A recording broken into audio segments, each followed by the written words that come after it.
Okay, तो आज के लेक्चर में हम ना सिटीजनशिप करने वाले हैं, फंडामेंटल राइट्स भी करने वाले हैं। ओके, तो लास्ट के लेक्चर में हमने पार्ट वन किया था। पार्ट वन यानी कि यूनियन एंड इट्स टेरिटरीज। तो यहाँ पे पहले आर्टिकल में बोला है कि India that is the Bharat shall be the union of state. ठीक है, ये आर्टिकल वन में मेंशन है। आर्टिकल टू में बोला है, article two and three very important है, ये article two and three very important है। टू में बोला गया है कि parliament may by law admit into the union और establish a new state on such terms. तो एग्जांपल के तौर पे सिक्किम, सिक्किम ओरिजिनली इंडिया का पार्ट नहीं था, उसको 35th अमेंडमेंट की मदद से एसोसिएट स्टेट बनाया गया था और 36वें अमेंडमेंट की मदद से उसको फुल फ्लेज स्टेट बनाया गया था। जो एट प्रेजेंट में सिक्किम स्टेट है ना, तो वही उसको मिला है। ठीक है, और आर्टिकल थ्री, पार्लियामेंट में by law form a new state by separation of a territory, increase or diminish or area of the state or alter the boundary of the name of the existing state। तो best example है यहाँ पे आंध्र प्रदेश। आंध्र प्रदेश आपको पता है वो दो states, Andhra Pradesh का ब्रेकडाउन हुआ था रिसेंटली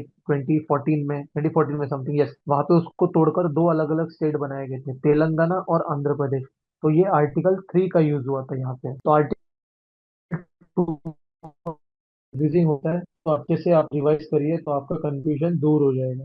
ओके, मैंने बोला था फिर आर्टिकल फोर अभी मत करो, वो हम बाद में करेंगे। नेक्स्ट नेक्स्ट मतलब जब हम ये करेंगे ना, ये वाला आर्टिकल 368, तभी आपको ये वाला अमेंडमेंट बहुत अच्छे तरीके से समझेगा, तो इसको हम बाद में करेंगे। सेकंड पार्ट का क्या नाम था, यहाँ पे देखो जरा, सेकंड पार्ट का क्या नाम था ये वाला, आर्टिकल 5 से 11, ये सिटीजनशिप की बात करता है। तो यहाँ पे लिख दो part two, article 5 to 11, and it deals with the citizenship. ठीक है, सिटीजनशिप के बारे में डील करता है ये। ओके, तो हम वन बाय वन आर्टिकल्स करने वाले हैं अभी यहाँ से। तो आर्टिकल 5, तो यहाँ पे ये भी बोला गया है कि citizenship at the commencement of the constitution, citizenship at the commencement of the constitution. मैं इसका मतलब भी बता देता हूँ आपको, एक second. Citizenship at the commencement of the constitution. Commencement मतलब का वर्ड, ये वर्ड का मतलब क्या होता है, कमेंसमेंट मतलब क्या? बोलो कोई, तो कमेंसमेंट मतलब क्या?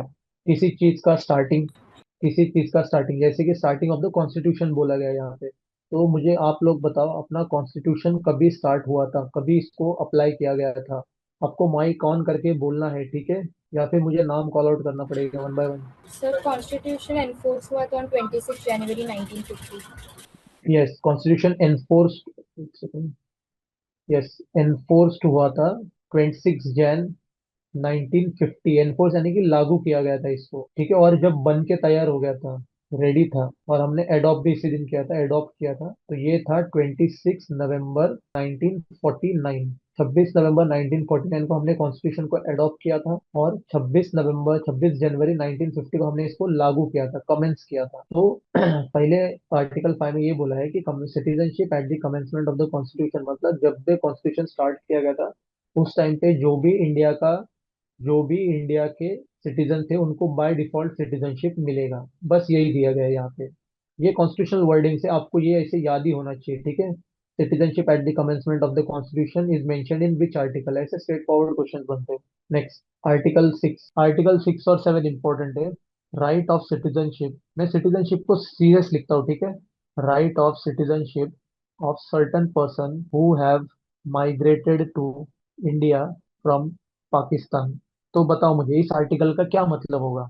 बोलो, माइक अनम्यूट करके आपको बोलना है, जो भी आपको इस लाइन से समझता है बोलना है आपको। Right of citizenship of certain person who have migrated to India, migrated to India from Pakistan.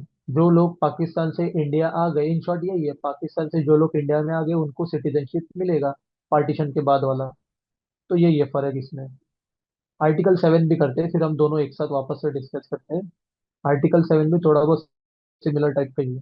Right of citizenship of certain migrants to Pakistan. अभी इसका मतलब क्या होगा? ये भी थोड़ा बहुत आपको सिमिलर साउंड करता होगा, तो इसका भी मतलब क्या होगा फिर अभी? सर मतलब जो पाकिस्तान गए पर। Sir hello. हाँ, जो लोग जो पाकिस्तान शिफ्ट हुए वो। पर अगर वो लोग पाकिस्तान में रह रहे तो हम उनका सिटीजनशिप क्यों डील करेंगे? अगर वो हमारे स्टेट में, कंट्री में रहते तो हम डील करते हैं ना, बरोबर कि नहीं? अगर वो लोग वहां पे रहेंगे तो उनकी सिटीजनशिप हम क्यों डील करेंगे? देखो एग्जाम्पल के तौर पर मार्च 1 1947 के बाद ये लोग इंडिया से जाते हैं लोग, फिर बाद में पार्टीशन के बाद वापस से इंडिया आते हैं। तो इंडिया है ये, ठीक है। तो यहाँ पे इंडिया से पाकिस्तान और पाकिस्तान से वापस इंडिया, ये उनके बारे में। आर्टिकल 6 में क्या बोला है? आर्टिकल 6 में क्या बोला है? पार्टीशन के बाद जो लोग पाकिस्तान में गए थे वो लोग इंडिया आ रहे हैं, बस यही फर्क है बस। क्लियर हो रहा है मैं क्या बोलना चाहता हूँ? कोई डाउट है सर क्या किसी परत को? सांगा. ठीक आहे. तर आर्टिकल 6 मध्ये हे म्हटलंय, पार्टीशन नंतर जे पाकिस्तान मध्ये होते ना, जे होते, पार्टीशन के बाद जे पाकिस्तान में थे वो इंडिया आ गए। ये आर्टिकल 6 कह रहा है, ये उनके बारे में डील करता है ये। आर्टिकल 7 में ये कहता है कि जो लोग इंडिया से पाकिस्तान गए, वहां से वापस से इंडिया में आ रहे, वो लोग वापस से इंडिया में आ रहे, तो ये 7 उनके लिए है, ये 7 वाला है। और ये 6 वाला है ये। अभी कंफ्यूजन क्लियर हुआ कि अभी वापस से है कंफ्यूजन किसी को? कंफ्यूजन होगा तो बोलो। ये दो आर्टिकल्स बहुत कंफ्यूजिंग है। पण सर याच्या मागे असं रिझन काय होतं, India to Pakistan, Pakistan to India? म्हणजे कोणत्या ह्याच्यामध्ये? म्हणजे असं पार्टिशन का होतं, म्हणजे इंडियाचे पीपल पाकिस्तानमध्ये जात होते, पाकिस्तानचे पीपल इंडियामध्ये, म्हणजे असं म्हणजे हे ते- आर्टिकल का काढलं होतं? अच्छा, आर्टिकल, आर्टिकल अभी ये अपना कॉन्स्टिट्यूशन है। अभी यहाँ पे हर चीज अपना, आप जो भी कर रहे हो, जैसे कि आप अभी किसी कुर्सी पे बैठे होंगे या फिर आप सो रहे हो, तो ये सब आपको राइट्स दिया गया है। तो वैसे ही ये आपका एक राइट है, सिटीजनशिप का राइट है। जो लोग किसी स्पेसिफिक कंट्री में रहते हैं उनको कुछ ना कुछ तो राइट्स मिलते हैं ना, तो ये राइट्स को बनाना जरूरी था। तो कॉन्स्टिट्यूशन को मतलब गवर्नेंस को रेगुलेट करने के लिए। ठीक है। ओके. और क्या बोला जाए, अभी पार्टीशन क्यों किया गया था? अभी ये तो हिस्ट्री का टॉपिक हो गया, हम हिस्ट्री में भी करने वाले हैं इसको। पार्टीशन क्यों हो गया तो उसको वहां पे अच्छे से देख लेंगे हम इसको। ठीक है। आर्टिकल 5 में बस इतना ही कीवर्ड्स याद रखो, citizenship at the commencement of the constitution. जब अपना कॉन्स्टिट्यूशन बन के चालू हुआ, उस टाइम पे जो भी इंडिया के सिटीजन थे उनको बाय डिफॉल्ट सिटीजनशिप मिलेगा। आर्टिकल नंबर 6, पार्टीशन के बाद जो लोग पाकिस्तान से इंडिया आ गए उनको सिटीजनशिप मिलेगा। आर्टिकल नंबर 7, जो लोग इंडिया से पाकिस्तान गए और पाकिस्तान से वापस इंडिया आ गए, ये उनको सिटीजनशिप की बात हो रही है। तो यही बेसिक डिफरेंस होता है यहाँ पे। आई होप अभी क्लियर हुआ होगा। ठीक है, तो अभी next, article number 8, right of citizenship of certain person of Indian origin residing outside India. क्या मतलब होगा इसका फिर? यस, बहुत बेसिक से लैंग्वेज में लिखा है, ये आपको समझना चाहिए। तो ये उनके बारे में, सिटीजनशिप, उनको सिटीजनशिप मिलेगा जो इंडियन ओरिजिन के हैं, बस वही है। या तो आप यहाँ पे ये भी कह सकते हो एनआरआई वालों, उनको भी सिटीजनशिप। और मान लो कि मैं अभी करंटली यूके में रहता हूँ और मेरे जो ग्रैंडफादर है, ग्रैंडफादर या फिर ग्रैंड मदर, वो इंडियन ओरिजिन के हैं, तो मुझे बाय डिफॉल्ट उनके थ्रू भी मुझे सिटीजनशिप मिलेगा, मिल सकता है। तो ये भी एक पॉइंट है। Article number 9, person voluntarily acquiring citizenship of a foreign state not to be citizen of India. क्या मतलब होगा इसका बताओ? अनम्यूट करो और ट्राई करो, आपको क्या समझ रहे हैं? यस ऋषिकेश पवार। यस ऋषिकेश पवार। जो भी ऐसे लोग हैं जिन्हें मतलब खुद से ही कंट्री से दूसरे कंट्री में रहने की इच्छा है, उन्हें इंडिया की सिटीजनशिप नहीं मिलेगी। जो दूसरे कंट्री में रह रहे हैं उनके उनके बारे में बात हो रही है क्या? अब मैं आपका पॉइंट समझा नहीं, आप वापस से बोल सकते हो? सर इंडिया में सिर्फ एक ही कंट्री का मतलब सिटीजनशिप चलता है। यस करेक्ट, ये आपने बराबर पॉइंट बोला। इंडिया एक सिंगल सिटीजनशिप फॉलो करता है, इंडिया सिंगल सिटीजनशिप ये फॉलो करता है इंडिया। सिंगल सिटीजनशिप मतलब एकल नागरिकता। अगर आप किसी और कंट्री का सिटीजनशिप लेते हो तो आपका इंडिया का सिटीजनशिप चला जाएगा, आप भारत के नागरिक नहीं होगे। तो ये आर्टिकल नंबर 9 कहता है, person voluntarily acquiring citizen of a foreign state दूसरे और किसी कंट्री का सिटीजनशिप को एक्सेप्ट करता है, तो उसको उस इंडिया का सिटीजनशिप सिटीजन माना नहीं जाएगा, उसका इंडिया का सिटीजनशिप चला जाएगा। और ये हमने सिंगल सिटीजनशिप का प्रोविजन हमने यूके के कॉन्स्टिट्यूशन से लिया है। तो ये पॉइंट आपको नोट करना है। मैंने आपको स्टार्ट में बोला था कि हम सोर्सेस अलग से नहीं करने वाले, हम यहीं पे डिस्कस करते जाएंगे। ठीक है, तो हमने सिटीजनशिप का प्रोविजन हमने यूके के यानी कि ब्रिटेन के कॉन्स्टिट्यूशन से बोरो किया है। अभी मुझे बताओ, डुअल सिटीजनशिप कौन सा कंट्री है जो फॉलो करता है? Yes. Sir USA. Yes correct, very good. वो है यूएसए, ये डुअल सिटीजनशिप फॉलो करता है। तो ये यूएसए, यूएसए में 57 states, if I am not wrong, इतने कुछ तो स्टेट्स है वहां पे, इतने स्टेट से मिलके बना है ना वो।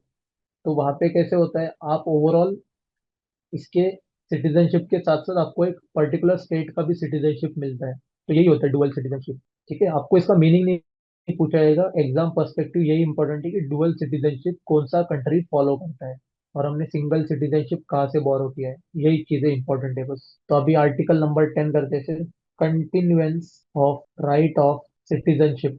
ठीक है, तो इसका मतलब है आपके पास सिटीजनशिप तब तक रहेगा, मैं लिखूंगा नहीं, बस आप समझ के लो, continuance of right of citizenship मतलब आपके पास सिटीजनशिप तब तक है जब तक पार्लियामेंट उस पर कुछ ना कुछ नया लॉ नहीं बनाता, तब तक। अगर पार्लियामेंट ने मान लो कि कुछ लॉ बना दिया और बोला कि ये कम्युनिटी के लोग और ये लोग इंडिया में नहीं रह सकते, तो ऐसा भी हो सकता है। तो इस आर्टिकल का ये मतलब है continuance of right of citizenship, मतलब आप तब तक भारत के नागरिक हो तब तक जब तक पार्लियामेंट सिटीजनशिप के ऊपर कुछ ना कुछ अमेंड ना करे, कुछ ना कुछ नया ऐड ना करे, कुछ ना कुछ नया लॉ ना बना दे।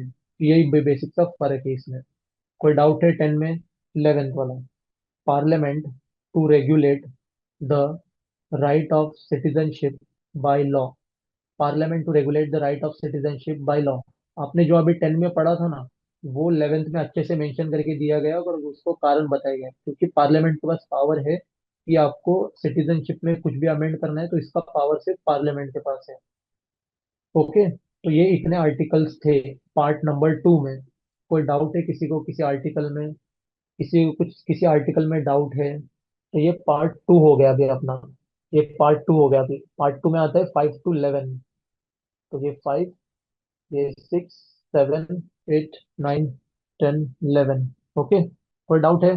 बढ़े फिर आगे। तो पार्ट नंबर 3, आर्टिकल 12 to 35, और ये बोला गया है फंडामेंटल राइट, फंडामेंटल राइट्स के बारे में बोला गया है यहाँ पे।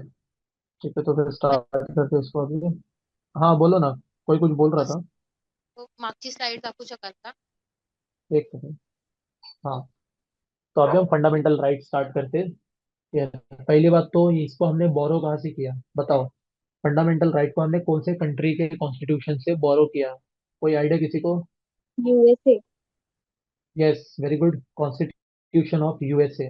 कॉन्स्टिट्यूशन ऑफ यूएसए, यहाँ पे इसको बिल ऑफ राइट के नाम से जाना जाता था, बिल ऑफ राइट। तो हमने इसको अपने कॉन्स्टिट्यूशन में बोरो किया और इसको फंडामेंटल राइट बोला गया अभी। ठीक है। सर बिल ऑफ राईट म्हणजे?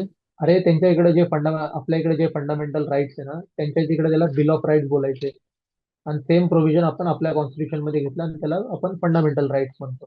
आपको पता होगा ना, हमारा कॉन्स्टिट्यूशन सिर्फ एक ही कंट्री से नहीं बना है ये, बहुत सारे कंट्री से हमने बोरो करके बनाया गया है ये।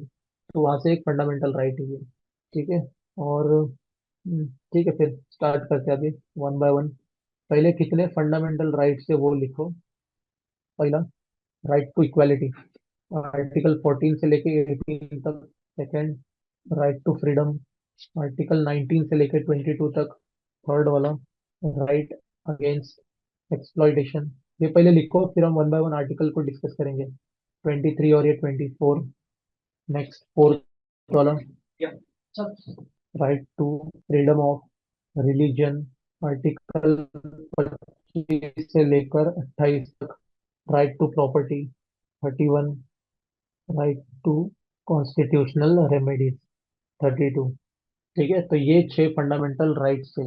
ये वाला अभी नहीं है, ये पहले था पर इसको निकाला गया अभी ये। Okay, removed and inserted in part 12 article 300A। यहाँ से उसको निकाल के इस पार्ट में, इस आर्टिकल में उसको इंसर्ट किया गया था एज ए लीगल राइट। ठीक है, तो पहला fundamental right, right to equality. तो वन बाय वन डिस्कस करेंगे हम। ये 14 से लेके 18 होता है ना, तो आर्टिकल नंबर 14। तो यहाँ पे बोला गया आर्टिकल 14 में, इक्वालिटी बिफोर लॉ और इक्वल प्रोटेक्शन ऑफ लॉ। तो ये दो चीजें बोला गया यहाँ पे। इक्वालिटी बिफोर लॉ मतलब कानून के सामने सब बराबर रहेंगे, और कान और सेकंड में बोला गया इक्वल प्रोटेक्शन ऑफ लॉ, मतलब कानून का बराबर से प्रोटेक्शन किया जाएगा, बस यही बोला गया है यहाँ पे। इसको हमने यूके के कॉन्स्टिट्यूशन से बोरो किया गया है, और इसको हमने यूएसए के कॉन्स्टिट्यूशन से बोरो किया गया है। ठीक है, ये दो पॉइंट भी आपको याद होने चाहिए। तो आर्टिकल 14 में बस इतना ही बोला गया है, prohibition of discrimination on grounds of religion, race, caste, sex, place of birth. ठीक है, तो यहाँ पे जो डिस्क्रिमिनेशन होता है ना, सोशल डिस्क्रिमिनेशन, जैसे अभी भी होते हैं कुछ कुछ सोशल, रिलीजन के बेस पर, रेस के बेसिस पर, रेस के बेसिस पर मतलब स्किन कलर के बेसिस पर किसी को जैसा डिस्क्रिमिनेशन करना, या फिर फेशियल फीचर्स के ऊपर किसी से कोई डिस्क्रिमिनेशन करना। तो जैसे काला गोरा, या फिर इसका थोड़ा फेस वाइज है, इसका थोड़ा फेस वाइज है, जो फेशियल डिस्क्रिमिनेशन होता है वो।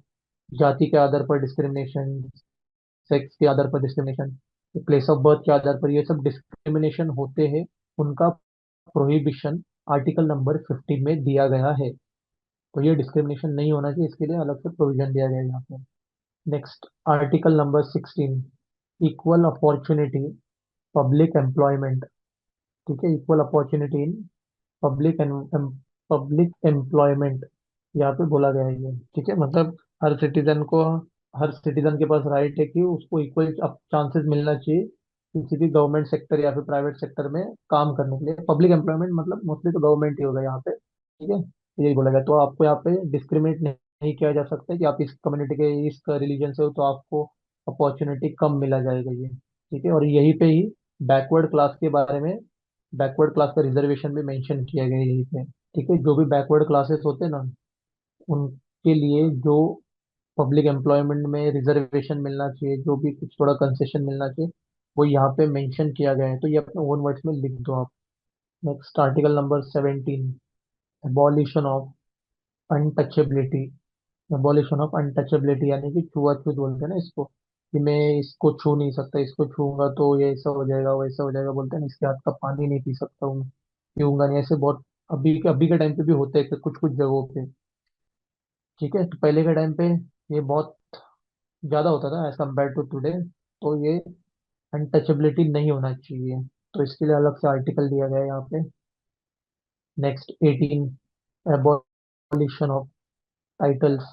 एबॉलिशन ऑफ टाइटल्स, जैसे कि पहले के टाइम पे होता ना, किंग ऑफ बनारस, ऐसा कुछ तो होता ना, किंग ऑफ बनारस या फिर जयपुर वगैरह, ऐसा कुछ ना कुछ तो होते थे टाइटल्स वगैरह। तो वो टाइटल्स को एबॉलिश किया गया है। पर यहाँ पे एक्सेप्शन क्या है? एक्सेप्शन, जो मिलिट्री टाइटल्स होते हैं ना, जैसे कि कर्नल, कमांडर, लेफ्टिनेंट जनरल, तो ये टाइटल्स अलाउड है यहाँ पे। ठीक है, ये टाइटल्स को एबॉलिशन नहीं होगा। एबॉलिशन तो पहले के टाइम पे होता था ना, राजा वगैरह वो सब, वो टाइटल्स को एबॉलिश किया गया है। तो आर्टिकल 1 में, सॉरी, फंडामेंटल राइट 1 में, राइट टू इक्वालिटी में ये सब प्रोविजंस दिया गया है। तो आप इसको मल्टीपल टाइम्स पढ़ोगे, आपको बहुत इजीली याद हो जाएगा ये। ठीक है, मोस्टली तो 15, 16, 17, ये तीन तो इम्पोर्टेंट है ही इसमें। और बाकी भी आपको देखना पड़ेगा। राइट टू फ्रीडम, 19 से लेकर 22 तक है ना ये, राइट टू फ्रीडम। तो 19 में लिखो, protection of certain rights regarding freedom of speech. ठीक है, तो आर्टिकल 9 के यहाँ पे आपको ये सब क्लॉजेज इंपॉर्टेंट है, सब आर्टिकल्स इंपॉर्टेंट है। ठीक है, तो लिख दो ऐसे वन बाय वन, सब क्लॉजेज है ये। तो पहला क्लॉज है 19(1), तो वो है फ्रीडम ऑफ, मैं लास्ट में ट्रिक भी बताऊंगा तो आपको याद हो जाएगा वो। Freedom of speech and expression, freedom of speech and expression. Second, assemble peacefully without arms. Third वाला, फॉर्म एसोसिएशन और union. Next, fourth, to move freely throughout the territory of India. तो ये सब क्लॉज 5 में दिए गए हैं। ठीक है, साइड में ना अल्फाबेट्स भी लिख दो यहाँ पे, ABCD। ई वाले में लिखो, to reside and settle in any part of India. यहाँ पे एक एफ वाला आता है जो एट प्रेजेंट में नहीं है, एफ वाला आता है, तो बस ऐसे ही लिखते हैं एफ वाला। यहाँ पे भी एक राइट टू प्रॉपर्टी एक था, जो आर्टिकल 31 था ना, वो यहाँ पे भी उसका एक छोटा सा एक पॉइंट था। तो इसको अभी हटाया गया है यहाँ से, move from here with help of 44 amendment act 1978 की मदद से इसको यहाँ से हटाया गया है। तो अभी ई के बाद यहाँ पे आता तो जी है, पर नंबरिंग के मामले में ये 6 होगा इसका। तो यहाँ पे 6th सब क्लॉज आएगा ये, practice any profession, practice any profession और to carry on any occupation. ठीक है, तो ये आर्टिकल 19 में जो सब राइट्स दिए हैं वो, तो अपन डिस्कस करेंगे अभी इसको।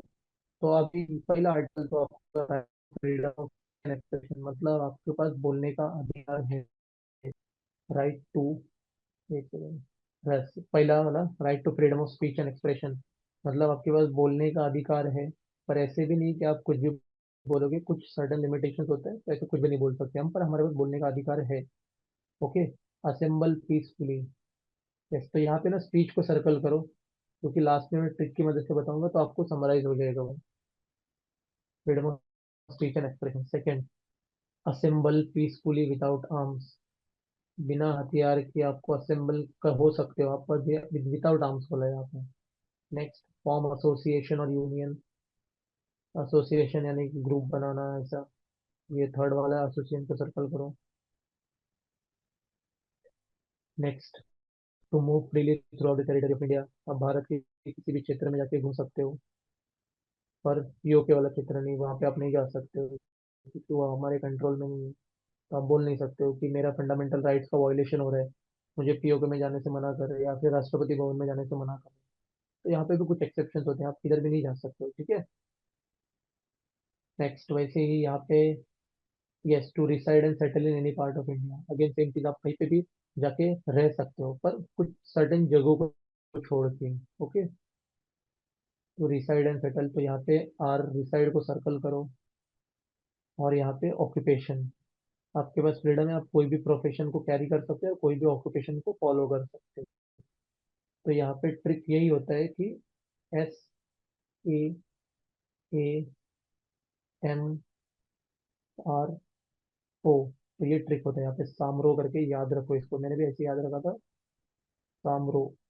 एस से स्पीच, ए से असेंबल, ए से एसोसिएशन, एम से मूव, आर से रिसाइड, और ओ से ऑक्यूपेशन। ठीक है, कोई डाउट है किसी को? क्या डाउट है कोणाला? कुछ पॉइंट समझा नहीं किसी को?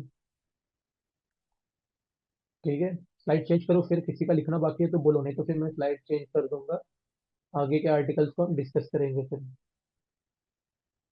ठीक है, स्लाइड चेंज करता हूँ फिर। Yes. Article number 20, protection in respect of conviction for offences. Protection in respect of conviction for offences. ठीक है, तो यहाँ पे भी ना 3 सब क्लॉजेज होते हैं। तो वन, वन में लिखो, no ex post facto law. इसका मतलब बताता हूँ, पहले आप लिखो। Second, no double jeopardy. Third one is no self incrimination. तो आर्टिकल 20 में ये 3 सब क्लॉजेस दिए गए हैं। तो no ex post facto law मतलब, मान लो आपने आज एक क्राइम किया है।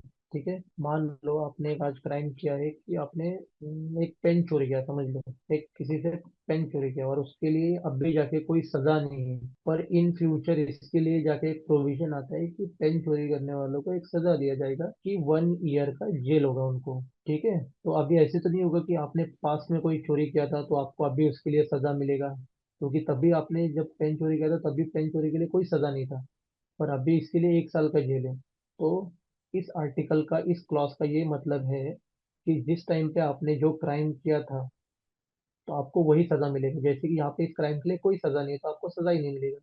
अभी एट प्रेजेंट में इस क्राइम के लिए 1 ईयर का जेल है तो आपको ये सजा मिलेगा। तो ऐसे ना हो कि मैंने 2011 में क्राइम किया और उसमें कुछ तो सर्टेन प्रोविजंस चेंज हो गए 2023 में उस क्राइम के लिए, तो मुझे जिस टाइम पे मैंने क्राइम किया था वही पनिशमेंट मुझे मिलेगा, ना कि नया वाला पनिशमेंट। तो इस आर्टिकल का ये मतलब है। ठीक है, क्षेत्र में लिख देता हूँ यहाँ पे हिंदी में तो आपको थोड़ा समझेगा। At a time of punishment, at a time of a crime which punishment was decided that only will be given। मतलब मैंने क्राइम करते टाइम जो पनिशमेंट गवर्नमेंट ने डिसाइड किया था वही पनिशमेंट मुझे मिलेगा। इन फ्यूचर आगे जाके अगर उसमें कुछ चेंजेस हुआ तो मुझे नया वाला पनिशमेंट नहीं मिलेगा, जो मैंने क्राइम के टाइम पे किया था वही पनिशमेंट मुझे मिलेगा। तो इस आर्टिकल का सीधा साधा यही मतलब है। अभी नेक्स्ट वाला, नो डबल जियोपार्डी। इसका मतलब है वन क्राइम वन पनिशमेंट। एक क्राइम को आपको एक ही बार सजा दिया जाएगा, डबल टाइम आपको पनिश नहीं किया जाएगा, यही मतलब है इसका। ठीक है, मान लो मैंने कुछ चोरी किया तो ऐसा तो नहीं कि मुझे एक ही चोरी के लिए 2 बार सजा करेंगे वो लोग, तो एक चोरी के लिए एक ही सजा होता है। ओके, इसीलिए इसको नो डबल जियोपार्डी बोलते हैं, one crime one punishment. No self incrimination. तो इसके लिए लिखो, नो सेल्फ इंक्रिमिनेशन, आपको खुद के खिलाफ आप गवाह नहीं कर सकते।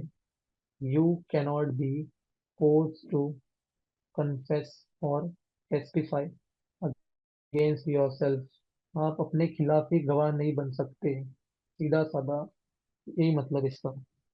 ठीक है, तो ये था आर्टिकल 20। किसी का बाकी है तो बोलो, नहीं तो फिर मैं स्लाइड चेंज कर दूंगा। नेक्स्ट सर ते आर्टिकल थर्ड पढ़िए। वाला परत एक्सप्लेन करा ना तुम्ही. हाँ, थर्ड वाला मध्ये मतलब ऐसे लिखो, चाहिए तो हिंदी में लिखो, आपको आपके खिलाफ गवाह नहीं बनाया जा सकता। हिंदी में अगर आपको, और अगर बेसिक समझना, आपको आपके खिलाफ गवाह नहीं बनाया जा सकता। मतलब मान लो कि आपने कुछ क्राइम किया और आप बोलोगे कि मैं ही इसके गवाह हूँ, मैंने ये कुछ नहीं किया है, तो ऐसे नहीं होता। वो आपके लिए कोई और थर्ड पर्सन होना चाहिए जो एज अ विटनेस होना चाहिए वहां पे वो, ताकि वो प्रूव कर सको कि आप गिल्टी नहीं हो। इसका इंग्लिश में, okay you sir. Can not be force to confess और testify against yourself. Okay, 21 important है। 21 very important. Right to life and personal liberty. ये बहुत बड़ा आर्टिकल है। जैसे कि कुछ ने तो पूछा भी था, ये कॉन्स्टिट्यूशन का जरूरत क्या था। तो अगर आपका कुछ, अगर आपको राइट्स वगैरह नहीं मिल रहे, तो ये सब राइट्स आपके कॉन्स्टिट्यूशन में दिया गया है। अगर आपको ये राइट्स से, अगर कोई आपको नहीं दे रहा है राइट्स, तो आप कोर्ट जा सकते हो, केस कर सकते हो उनके ऊपर। ठीक है, तो और ये आर्टिकल नंबर 21 ये बहुत बड़ा आर्टिकल है। जैसे कि right to sleep, right to talk, right to walk, right to use internet. तो ऐसे आपको कुछ भी छोटे मोटे ऐसे राइट्स दिखे तो समझ जाओ कि वो आर्टिकल 21 की बात कर रहे हैं वो। ऐसे तो नहीं कि अभी हर आर्टिकल यहाँ पे डिस्कस करेंगे हम, थोड़ा सा आपको अपना कॉमन सेंस भी यूज करना पड़ेगा। इसलिए मैंने बोला ये आर्टिकल बहुत बड़ा है। मान लो कोई ऐसा है आया कि राइट टू स्लीप और राइट टू यूज इंटरनेट, ये कौन से आर्टिकल में बोला गया है, तो यहाँ पे ये राइट टू लाइफ होगा फिर इसका मतलब। ठीक है, right to life and personal liberty, यानी कि लिबर्टी माने फ्रीडम। डिस्कस करते हैं अभी। सर परत सांगा पर्सनल लिबर्टीचं. पर्सनल लिबर्टी म्हणजे, लिबर्टी म्हणजे फ्रीडम असतं। ठीक है, 21 में भी 21A इंपॉर्टेंट है, क्योंकि यहाँ पे एजुकेशन की बात की है। राइट टू एजुकेशन, ये ओरिजिनली कॉन्स्टिट्यूशन का पार्ट नहीं था, इसको अमेंडमेंट की मदद से ऐड किया गया था। ठीक है, तो ये ओरिजिनली कॉन्स्टिट्यूशन का पार्ट नहीं था, तो एडेड थ्रू 86 अमेंडमेंट एक्ट 2002, इसकी मदद से इस एक्ट को, इसको ऐड किया गया था, इस आर्टिकल को।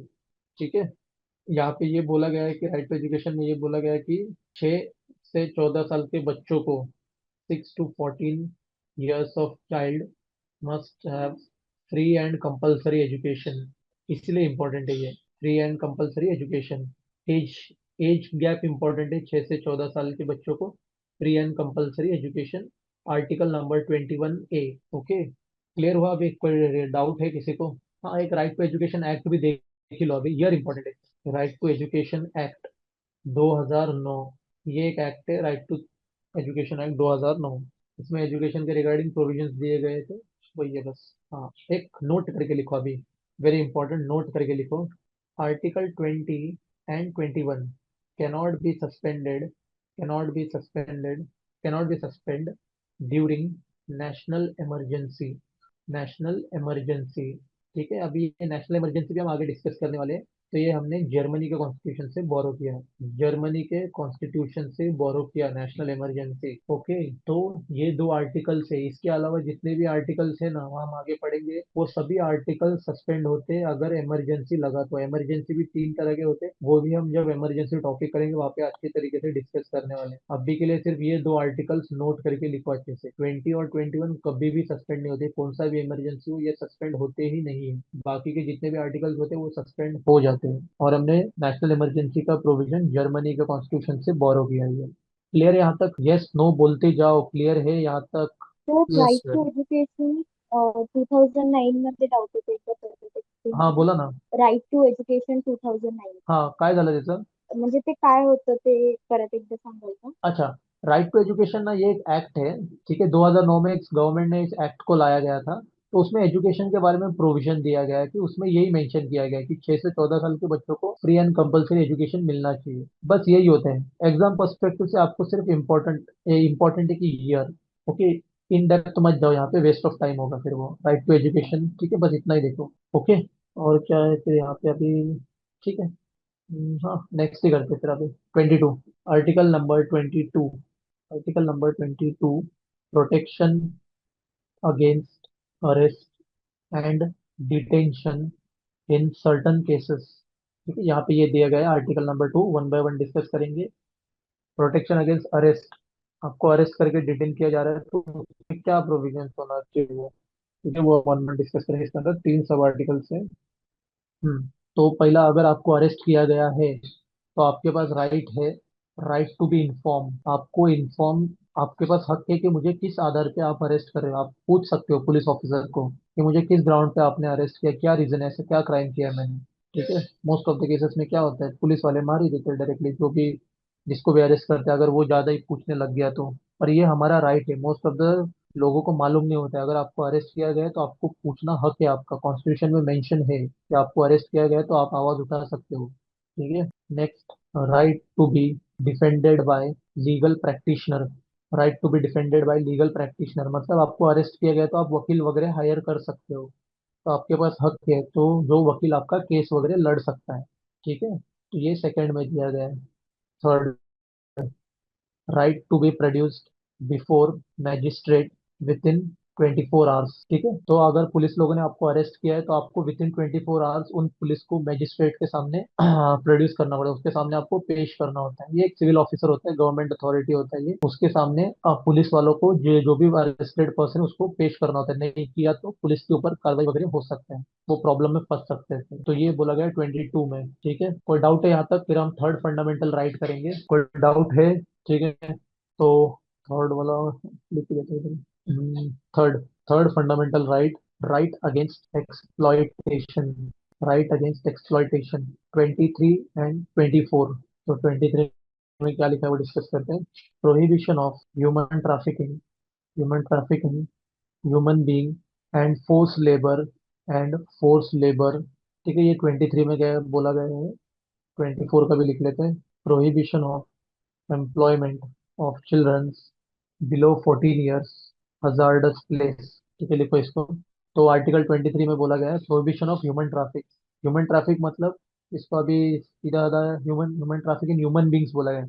मतलब तस्करी बोलेंगे, आई थिंक उनको प्रॉपर वर्ड मुझे भी नहीं पता, तस्करी बोलेंगे शायद। यस, किसी को पता हो तो बोल सकते हैं ह्यूमन ट्रैफिकिंग मतलब क्या। तर म्हणजे तेच तो ना, लोगों को यहाँ, जे विक्री चालू असते ह्युमन्स लोकांची, काय चालू असतं? म्हणजे हाँ, त्यांना विकणं। सेल करतात, बाय करतात, यस जे यस, करेक्ट एजेड करेक्ट। लोक असतात त्यांचे, जे लहान यस, पोरं जो पोरी लोगों असतात. को, यस, काम के पर्पज से उनको खरीदा या फिर बेचा जाता है ना, तो उसका प्रोहिबिशन के बारे में यहाँ पे मेंशन किया गया है। Prohibition of human trafficking, human being and force labour, उनसे जबरदस्ती काम करवाया जाता है, तो उसके बारे में यहाँ पे बोला गया, तो उसको प्रोहिबिशन के लिए बोला गया। 24 में prohibition of employment of children, जो भी 14 साल के बच्चों है वो हजार्डस प्लेसेस में काम नहीं कर सकते, तो उनके बारे में यहाँ पे बोला गया है। ओके, ठीक है, आपको ना मेन ये कंटेंट याद रखना है। मेन कंटेंट 24 में क्या दिया गया है, बस यही स्ट्रेट फॉरवर्ड क्वेश्चन पूछे जाते हैं। 23 में किसके बारे में दिया गया है, आपको कीवर्ड्स याद रखना है यहाँ पे। ह्यूमन ट्रैफिकिंग, जैसे कि यहाँ पे हजार्डस प्लेस 24 वाले में, तो ऐसे आपको कीवर्ड्स बना के याद रखना पड़ेगा। ठीक है, तब जाके वो थोड़ा इजी होता है याद रखने के लिए। ओके, नेक्स्ट करते हैं फिर। Fourth fundamental right, right to freedom of religion. Article 25 से लेकर 28 के बीच में ये। ठीक है, वन बाय वन अभी डिस्कस करेंगे हम अभी यहाँ पे। ठीक है, तो लिखो अभी, तो 25 में लिखो, freedom of conscience, conscience and free profession, comma practice, propagation of religion. ठीक है, तो यहाँ पे थोड़े वर्ड्स मीनिंग नहीं क्या, पर इंग्लिश पर्सपेक्टिव ये मीनिंग्स इंपॉर्टेंट है। ठीक है, तो मैं ऐसे नहीं बोलूंगा कि मीनिंग करो ही मत, क्योंकि ये वोकैब पर्सपेक्टिव बहुत इंपॉर्टेंट मीनिंग से, कंसाइंस का स्पेलिंग इंपॉर्टेंट है। आप अगर मॉक टेस्ट दोगे तो आपको बाद में ही पता चल जाएगा, किसके ऐसे डायरेक्टली स्पेलिंग भी पूछे हैं, बहुत तीन चार ऐसे ऑप्शन होते हैं, आपको बहुत कंफ्यूजिंग लगेगा, आप आइडेंटिफाई भी नहीं कर पाओगे। तो कंसाइंस माने, तो अभी लिखो मत, बस ऐसे देख लो। कंसाइंस माने कि आपके पास एक ऐसा, हर कोई, हर के पास एक फ्रीडम होता है कि वो, मतलब बिलीफ होता है कि वो भगवान पे मानेगा कि नहीं मान, हर आपके अपने अपने विचार होते हैं। तो ये फ्रीडम ऑफ कंसाइंस मानी है, भगवान पे मानना नहीं मानना, रिलीजियस थॉट नहीं रखना नहीं रखना, वो उसके ऊपर, तो उसका फ्रीडम है हर एक के पास। ठीक है, and free profession, yes, practice, कौन सा भी रिलीजन को प्रैक्टिस कर सकता है। ठीक है, right to perform any religious worship, या फिर कुछ रिचुअल सेरेमनीज हो, तो ये सब उसको प्रैक्टिस करने का फ्रीडम है। और प्रोपोगेशन मतलब प्रचार करना, यही कह सकते हैं ना, प्रोपोगेशन मतलब प्रचार करना उस रिलीजन के बारे में।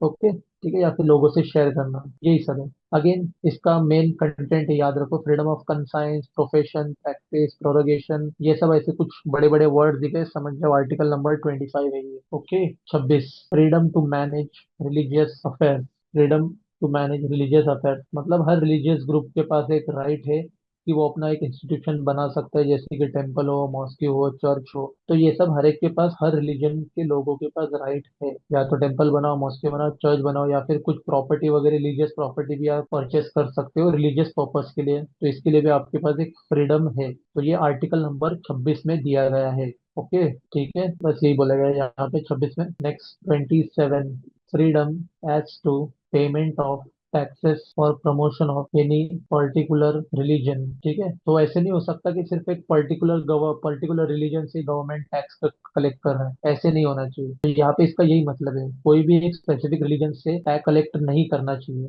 ठीक है, ऐसे नहीं हो कि सिर्फ एक ही पर्टिकुलर रीजन से टैक्स कलेक्ट करो और बाकी से कलेक्ट नहीं कर रही, तो ये तो डिस्क्रिमिनेशन हो गया ना टाइप, तो ये नहीं होना चाहिए। तो इसको यहाँ पे ऐसे बोलेंगे, freedom as to payment of taxes for the promotion of any particular religion. ठीक है, किसी भी रिलीजन को आप प्रमोट कर रहे हो, तो ऐसे नहीं कि आपसे जरूर वो टैक्स वसूल किया जाए। ओके, बेसिक लैंग्वेज में यही है यहाँ पे। 28, हाँ, माझा लेक्चर झालं, थांबा मी करतो तुम्हाला थोड्या वेळात। Freedom as to attendance at religious instructions और religious worship in certain educational institution. Pen को भी क्या हो गया, एक सेकंड को जरा लिखो ये, तब तक मैं बात हूँ, एक सेकंड। हाँ, तो आर्टिकल 29 का ये मतलब है, freedom as to attendance at a religious instruction और religious worship in certain educational institution. मतलब जितने भी गवर्नमेंट इंस्टीट्यूशन है, तो वहाँ पे आप रिलीजियस इंस्ट्रक्शन नहीं दे सकते, उसके लिए प्रोहिबिशन है। ओके, तो इसका सिंपल से लैंग्वेज में यही मतलब है। ओके, किसी भी गवर्नमेंट इंस्टीट्यूशन, एजुकेशनल इंस्टीट्यूशन में आप रिलीजियस इंस्ट्रक्शन नहीं दे सकते। ओके, तो स्पेसिफिकली यहाँ पे स्कूल की बात हो रही है, अगर एजुकेशनल इंस्टीट्यूशन की बात हो रही है तो यानी कि स्कूल की बात हो रही है। स्कूल में आपको यूनिफॉर्म क्यों दिया जाता है? स्कूल में आपको यूनिफॉर्म क्यों दिया जाता है? ताकि अलग अलग कोई भी कम्युनिटी का लोग हो, या फिर कोई भी कास्ट का है वो, या फिर कितना भी अमीर हो, कितना भी गरीब हो, सब सेम दिखने चाहिए, इसके लिए सबके लिए यूनिफॉर्म बनाया जाता है। ठीक है, और आप स्कूल में, एजुकेशनल इंस्टीट्यूशन में रिलीजियस इंस्ट्रक्शन नहीं दे सकते, जैसे कि आपको ये पहन के आना पड़ेगा, ये कलर का क्लोथ पहन के आना पड़ेगा, ऐसे रिलीजियस इंस्ट्रक्शन नहीं दे सकते कि आपको टिक्का लगाना पड़ेगा, ये करना पड़ेगा या वो करना पड़ेगा, ये सब, ठीक है, नहीं कर सकते आप। तो यही बोला गया है यहाँ। ठीक है, नेक्स्ट अभी पांचवा fundamental right, and educational right cultural and educational right, 29-30। तो यहाँ पे 29 में लिखो फिर अभी, protection of interest of minorities. ठीक है, यहाँ पे माइनॉरिटीज के बारे में दिया गया है। ओके, मतलब हमारे पास जैसे कि पता है मोस्टली 6 माइनॉरिटीज है ना, 6 माइनॉरिटीज, मतलब वो जैसे कि जैन, सिख, पारसी, क्रिश्चियन, मुस्लिम, और भी एक होगा, मैं रिकॉर्ड मेरा पढ़ो, सिख, पारसी, मुस्लिम, क्रिश्चियन, क्या कुछ है और, ठीक है, 6 टोटल। तो उनके बारे में बोला गया है यहाँ पे, तो जैसे कि वो अपना कल्चर को प्रिजर्व करके रख सकते हैं, लैंग्वेज को, कल्चर जो भी उनका ट्रेडिशंस वगैरह होता है, उनको सब वो प्रोटेक्ट कर सकते हैं। उनके प्रोटेक्शन ऑफ इंटरेस्ट की बात हो रही है यहाँ पे, प्रोटेक्शन ऑफ इंटरेस्ट माने उन्हीं के कल्चर ट्रेडिशन की बात हो रही है यहाँ पे। ठीक है, तो ये स्पेसिफिकली माइनॉरिटीज की बात हो रही है यहाँ पे, सिर्फ minorities. 30th, all minorities have right to establish and administer educational institution of their choice. तो यहाँ पे अगेन माइनॉरिटीज की बात हो रही है, माइनॉरिटीज के पास राइट है, वो एक एजुकेशनल इंस्टीट्यूशन को एस्टेब्लिश कर सकते हैं उनके चॉइस के अकॉर्डिंग, और उसको हैंडल भी कर सकते हैं। ठीक है, कोई डाउट है किसी को यहाँ तक? कोई डाउट है किसी को? कुछ पॉइंट छूट गया है, कुछ पॉइंट रिपीट करना है? बोल क्यों नहीं रहा है कोई? No sir. ओके, ठीक है, तो हम क्या करते हैं आज के लिए ना, हम यहीं पे एंड करते हैं इस लेक्चर को। नेक्स्ट लेक्चर में ना हम सिक्स्थ फंडामेंटल राइट से कंटिन्यू करेंगे। ओके, सिक्स्थ फंडामेंटल राइट से कंटिन्यू करेंगे। सिक्स्थ फंडामेंटल राइट थोड़ा बड़ा टॉपिक हो जाएगा वो, क्योंकि इसमें आगे जाके आपको 5 रिट्स भी पढ़ने होते हैं। ठीक है, तो इसलिए वो थोड़ा लेंदी हो जाएगा। ओके, तो नेक्स्ट लेक्चर में हम ये सिक्स्थ फंडामेंटल राइट के साथ साथ डीपीएसपी भी करेंगे। ठीक है, फिर उसके बाद हम फंडामेंटल ड्यूटी भी करेंगे, और फिर उसके बाद हम president and vice president start कर देंगे, प्रेसिडेंट एंड वाइस प्रेसिडेंट को स्टार्ट कर देंगे। तो ये ऐसा अपना फ्लो होगा लेक्चर का। ठीक है, ओके, तो चाहिए तो पार्ट वाला इमेज देख लो वापस से। तो आज के लेक्चर में हमने क्या क्या किया यहाँ पे, तो ये सिटीजनशिप वाला किया, फंडामेंटल राइट्स का थोड़ा सा पार्ट बाकी है, और अगले लेक्चर में हम ये डीपीएसपी और ये फंडामेंटल ड्यूटीज खत्म कर देंगे। कोई डाउट आहे किसी को, कुछ पूछना है किसी को, काय विचारायचं आहे कोणाला? नाही. नाही sir. No sir. Okay. Sir मला एक डाऊट आहे. हा बोला ना. अ, जे टेलिग्राम आणि व्हॉट्सअपवरती मेसेज आलेला ना लेक्चरचा, हो हो. तो पॉलिटिक्सचा मेकिंग ऑफ द कॉन्स्टिट्यूशन होतं. मग the union and its territories वाला पार्ट आला नव्हता व्हिडिओ. तो पहिला पार्ट आला नव्हता का? हा वाला पार्ट हो नव्हता का? एक म्हणजे सेकंड. हा वाला पार्ट पार्ट नव्हता का? मधनं होता. हा, आणि जो लेक्चर आलेला टेलिग्रामवर हा हा. आणि व्हॉट्सअपवरती तो होता मेकिंग ऑफ द कॉन्स्टिट्यूशन वाला. मग युनियन अँड इट्स टेरिटरीज नाही वाला नाही, काय ऍक्च्युली ना कसं, अच्छा फक्त एवढंच मिस झालं असेल. मला असं वाटतंय की हे पार्ट रेकॉर्ड झाला नसेल, मग की हा जो पेज मी ओपन केलाय ना आता, हा रेकॉर्ड झाला नसेल. आय थिंक व्हायला पाहिजे होतं, पण असेल तर होते. ठीक आहे. टॉपिक असं नाही, आता ते मेकिंग ऑफ कॉन्स्टिट्यूशन होतं, ते आपण कसं लेक्चर कंटिन्यू केलं ना, एकच रो मध्ये घेतला होता आपण, तर त्यासाठी एकच कॉमन हेडिंग आला त्याला, मेकिंग ऑफ कॉन्स्टिट्यूशन. ठीक आहे. तर इथून एक नवीन टॉपिक स्टार्ट होतं, इथून आर्टिकल स्टार्ट होतात आपले कॉन्स्टिट्यूशनचे. ठीक आहे. काय अजून डाऊट आहे का? काय बोलायचं अजून, काय काय झालं का Samruddhi? No sir. Hello Pavan sir, Rishabh बोलतोय. हॅलो. हा बोला ना. ऍक्च्युली अभिलेख सरांनी बोला ना. बोला ना. अभिलेख सरांनी रेकॉर्डेडचा एकच जो फर्स्ट टॉपिक जो झालेला ना आपला पॉलिटीचा, तोच लेक्चर त्यांनी अपलोड केलाय. अजून सेकंड हा हा. लेक्चर जो रेकॉर्डेड झालाय पण अपलोड नाही केलाय अभिलेख सरांनी. तर मी एकदा त्यांना मी अच्छा. बोलतो मी परत उद्या. कारण ओके की ओके. अच्छा तसं आहे का? मला पण काय आयडिया नव्हतं रे, म्हणून हा, कारण की ना ते तर मला वाटलं की रेकॉर्डिंग झालंच नव्हतं. नाही, रेकॉर्डेड झालेले सर्व लेक्चर, फक्त त्यांनी ऍक्च्युली पहिलाच अपलोड केलाय म्हणून. Okay okay. असं आहे का? मला काय हा आयडियाच हा. नव्हतं. तर कुठपर्यंत होतं ते? मी पण ऍक्च्युली व्हिडिओ नाही बघितला होता. मला सांगा कुठपर्यंत होतं ते. माझ्याकडे डेट वाईज आहे, मी एकदा चेक करून सांगू तुम्हाला. तुम्हाला व्हॉट्सअप करतो मी, ठीक आहे, चालेल. चालेल ना. हा. हो हो. आणि त्यात फोल्डरचं आणि अजून एक्सेस आहे. भेटलं तुम्हाला. ठीक आहे. नाही, मी पण अजून काय ते बघितलं नाही, ते गुगल ओपन करून. ठीक आहे ठीक आहे, चालेल. बघू मी आता आपण पुढे.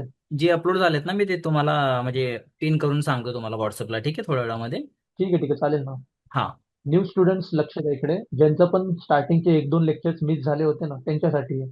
जर तुमचं लेक्चर मिस झाले आणि तुम्हाला माझे नोट्स पाहिजे असाल तर तुम्ही मला कॉन्टॅक्ट करा. मी तुम्हाला माझे नोट्सचे फोटो काढून पाठवतो तुम्हाला. ठीक है. 9137048066 इस पे मैसेज कर दो, मैं आपको नोट्स का पीडीएफ आपको भेज दूंगा. ठीक है। साथ ही साथ आपको लेक्चर भी देखना है, लेक्चर भी देखो, आपको थोड़ा ज्यादा समझेगा, और साइड में नोट्स भी पढ़ो, आपको और अच्छे से समझेगा ये। ठीक है। नोट्स चाहिए तो मैसेज कर दो, मैं आपको प्रोवाइड कर दूंगा। कोई डाउट है इसके अलावा किसी को, कुछ पूछना हो? No sir. ठीक है, फिर हम लेक्चर को एंड कर देते हैं, आज के लिए इतना ही करते हैं। Bye bye.